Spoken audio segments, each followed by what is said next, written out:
네, 38번이에요, 이거는. 하지만 when students were given worked example, 작동되어진 worked example이라고 왜 표현하는지 모르겠네요. worked example을 받았을 때. 자, 그거는 앞뒤 맥락을 보면 알아들을 수 있을 테니까 이렇게 체크만 하면 돼요.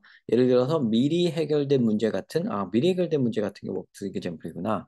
그것을 받았을 때, 근데 그것이 worked example이 placed between problems to solve. 해결해야 될 문제들 사이에 놓여져 있을 때 worked example이 그렇게 받았을 때 studying the worked example 그 worked example을 작동되어진 이거네요. 그러니까 여러 해결해야 할 문제들 사이에다가 그러니까 이게 예제 같은 거. 그러니까 먼저 해결된 어떤 모범 답안 뭐 이런 거 있죠. 그런 거 얘기하는 거네요. 그런 거에 대해서 공부해 보는 것은 freed up 자유롭게 해줍니다. cognitive resources. 어떤 인지적인 자원을 자유롭게 열어줘요. 그러니까 머리를 좀 자유분방하게 해준다는 거죠. 그래서 that allowed students to see the key features, 핵심 피처를 특징을 볼 수 있게 해줍니다. 어, 그 학생들로 하여금 이거를 볼 수 있게 해줍니다. of the problem 문제에 대한. aim to analyze the steps and reasons behind the problem solving moves. 그 문제 해결 그 행동의 문제 해결 그 단계의 moves의 뒤에 있는 단계라든가 이유라든가 이런 걸 분석할 시간을 줘요. 그러니까 워크트 이그젬플을 제시해 주면 그러니까 코그니티브 자원이 남음으로 이런 게 남음으로 프리 코그니티브 자원이 있으므로 그 분석을 잘하고 문제의 핵심을 잘한다. 그런 얘기네요. 그리고 이게 버스로 이어졌으니까 이런 걸 주기 않았던 경우가 앞에 나와야겠죠. 근데 이런 걸 주면 이렇게 잘 된다는 얘기가 돼야 되니까요. 그죠? How can you help students manage cognitive load? 그들의 어떤 인지적 부담을 어떻게 학생들이 관리할 수 있게 도와줄 수 있을까? As they learn to perform 복잡한 임무들을 수행하는 것을 배워야 할 때 이걸 어떻게 하면 덜어줄 수 있을까? cognitive load를. 지금 여기서도 이제 워크 이그젬플을 주는 게 이거의 한 예시가 되겠죠, 그죠? One method that has proved effective in research study. 자, 연구에서 효과가 있는 걸로 증명된 한 가지 방법이 뭐냐면 to support some aspects of the complex task. 복잡한 임무의 어떤 일부 면들을 도와주는 겁니다. While students perform the entire task. 전체 태스크를 할 때 일부 면이라도 좀 도와주는 거. 일부를 도와주면 된다. 예를 들어 이 사람들이 이제 이것을 이제 잘 입증했어요. 우리 스튜던트 학생들을 데리고 입증을 했는데요. 얘네들이 학생들이 이제 learning to solve problem 문제 해결을 배우고 있었어요. In variety 다양한 수량적인 분야에서 통계, 물리 이런 데서 어떤 수량과 관련된 그런 분야에서 문제 해결하려고 하는 사람들을 데리고 이제 실험을 해봤는데요. 알게 된 게 뭐냐면 스튜던트가 given typical word problem 일반적인 어떤 단어 문제를 받았을 때 말 문제를 받았을 때 it was possible for them 이게 가능했다 for them to solve the problem without actually learning much 별로 많이 배워보지다 그거를 그다지 학습하지 않고도 문제 해결을 해볼 수 있었다는 겁니다. 그거를 알아낼 수 있었어요. 왜 그랬냐? 별로 그러니까 실제로 학습을 많이 해보지도 않았는데도 해결을 할 수 있었다. 왜 그랬냐? The problem themselves 그 문제 자체가 were sufficiently 충분하게 demanding that 요구했기 때문이다. Students had no cognitive resources available to learn from what they did. 그들이 하는 걸로부터 배우는 게 가능한 어떤 cognitive resources를 had no had 스튜던트가 어, 그, 그 문제 자체가 그러니까 충분하게 요구하였습니다. 하였기 때문입니다. 학생들로 하여금 그 요구했다는 게 충분히 요구했다고도 되고 이게 좀 어렵다는 단어도 돼요. 그러니까 충분하게 어려웠기 때문에 그러니까 problems themselves were sufficiently 딱 충분하게 어려워서 그래서 이제 어 근데 student 이게 충분하게 어려운 정도가 되는 정도인데 그 자체가 the student had no cognitive resource available. 그것을 할 때 그거를 할 거를 갖고 있지 않았다는 거죠. 그러면 여기에서 보면요. 어, without actually learning much. 요거는요. 요 앞에를 이렇게 해석하면 안 되네. 앞에 이 전치사를 제가 여기다가 붙여서 해석을 했는데요. 그렇게 해석하면 안 되고 앞에서 좀 어색했습니다. 여기서부터 다시 해석하겠습니다. 그들은 발견했어요.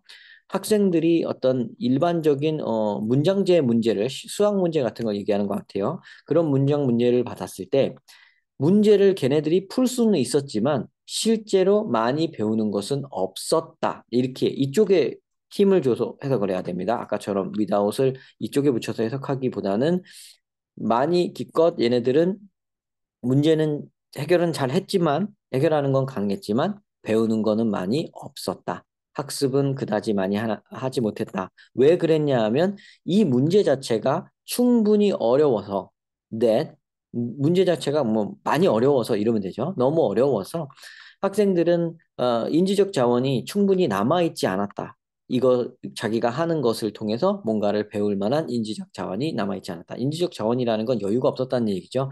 코그니티브 로드가 너무 많았다는 뜻입니다. 그래서 코그니티브 로드가 너무 많으면 배울 수 없다는 얘기가 되죠. 이렇게 해석했어야 됩니다. 약간 여기 구문에서 제가 이 without 부분을 먼저 해석하는 거는 조금 잘못입니다.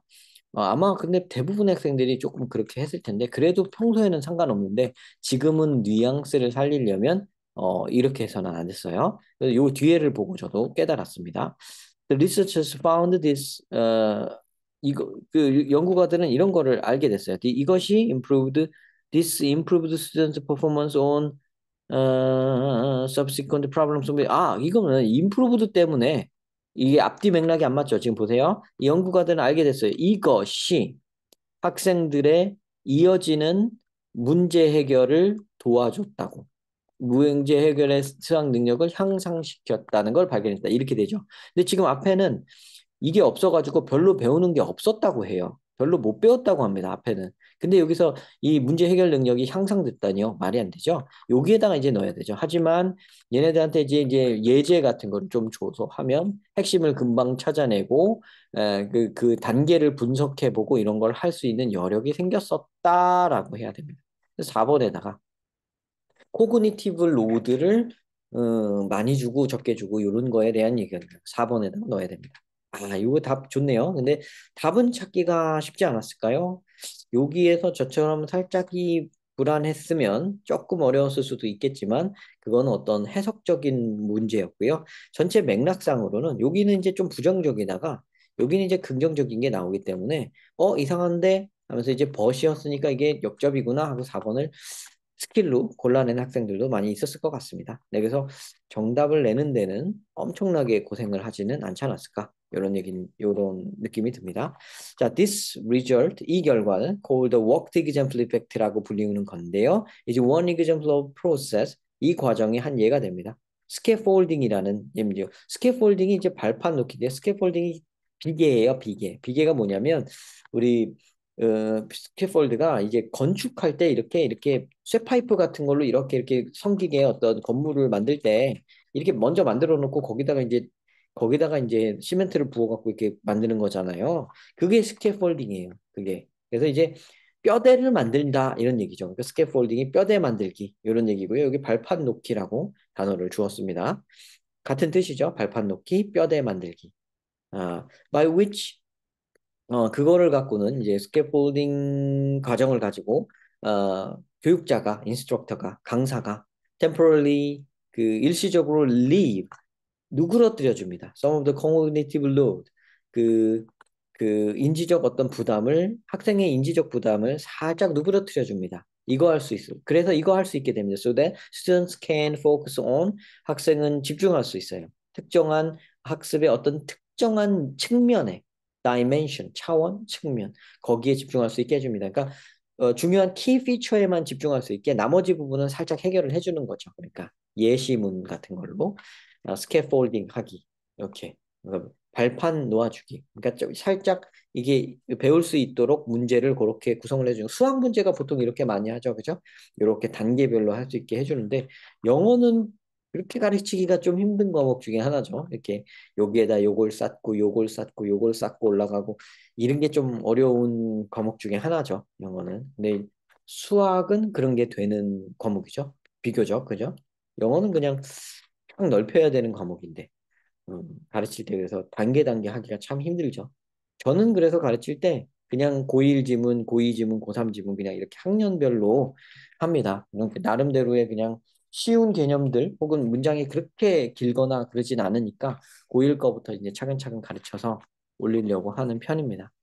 이제 그렇다고 해도 수학처럼 그렇게 이렇게 쫙 이렇게 돼 있다고 보기에는 조금 어려운 측면이 있긴 해요. 네, 어쨌든 시청 감사드립니다.